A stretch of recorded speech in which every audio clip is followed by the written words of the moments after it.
খুশি হইতাম যদি মোটামুটি বাজেটের মধ্যে ভালো ব্র্যান্ডের প্রিমিয়াম কোয়ালিটির একটা পাওয়ার ব্যাংক দেখাইতেন। তো আপনারা অনেকেই কমেন্টে বলতেছেন বাজেট রেঞ্জের মধ্যে একটা ভালো পাওয়ার ব্যাংক রিভিউ করতাম। তো আমি আজকে আপনাদেরকে এমন একটি পাওয়ার ব্যাংক দেখাবো যেটা আজ থেকে প্রায় 5 বছর আগে 2021 সালে বের হয়েছিল। কিন্তু মজার ব্যাপার হলো এই পাওয়ার ব্যাংকটা এখনো বেস্ট সেলিং পাওয়ার ব্যাংক হিসেবে ধরা হয়। সেটা হলো খুবই জনপ্রিয় এবং ভালো ব্র্যান্ড বাসুসের এডামান 20,000 mAh এর পাওয়ার ব্যাংকটা। এই এডামান সিরিজের 65 ওয়াটের 30 ওয়াটের সহ আরো কয়েকটা ভার্সন আছে, কিন্তু তাদের মধ্যে থেকে 22.5 ওয়াটের এই পাওয়ার ব্যাংকটার চাহিদা অনেক বেশি, কারণ এর প্রাইসও একেবারে বাজেট ফ্রেন্ডলি এবং এর ফিচারগুলো খুবই অ্যাডভান্স। এখন এর রিভিউটা শুরু করি।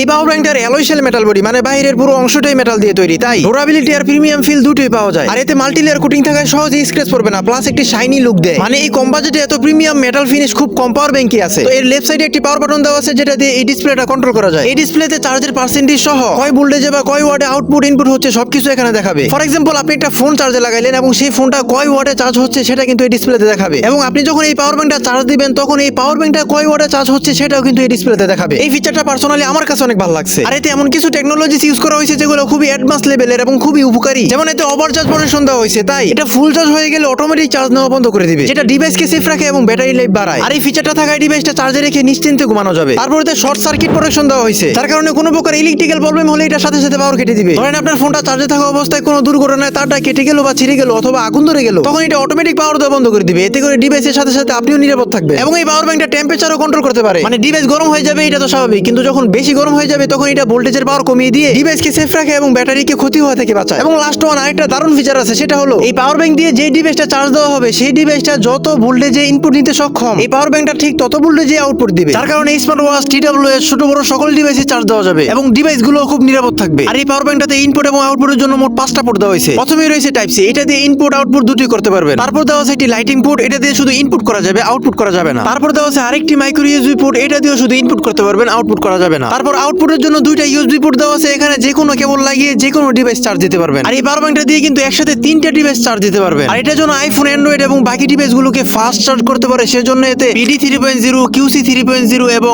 SCP টেকনোলজি ইউজ করা হয়েছে। তো এই পাওয়ার ব্যাংকটার আরো কিছু ফিচার আছে যেগুলো আমি কমেন্ট বক্সে বা ডেসক্রিপশনে লিখে দেবেন, নয়তো ভিডিও অনেক লম্বা হয়ে যাবে। আর এই পাওয়ার ব্যাংকটার প্রাইস হচ্ছে 2290 টাকা। যদি অরিজিনালটা কিনতে চাও তাহলে 2290 টাকা পড়বে, আর যদি 2 নাম্বার বা কপি ভার্সনটা কিনতে চাও তাহলে প্রাইস আরো কম পড়বে। তবে অরিজিনাল প্রোডাক্ট ছাড়া কিন্তু এই ফিচারগুলো তুমি পাইবা না। তো সেলারের নাম্বার দেওয়া থাকবে পিন কমেন্ট এবং ডেসক্রিপশনে, যার কাছে তোমরা অরিজিনাল প্রোডাক্টটা পেয়ে যাবা। তাদের লাগবে নিয়ে নাও। আর ভিডিওতে লাইক দিতে ভুলবে না, আর চ্যানেলে নতুন হলে অবশ্যই সাবস্ক্রাইব করে রাখবা। আজকের ভিডিও এই পর্যন্তই, দেখা হবে পরবর্তী ভিডিওতে। আসসালামু আলাইকুম।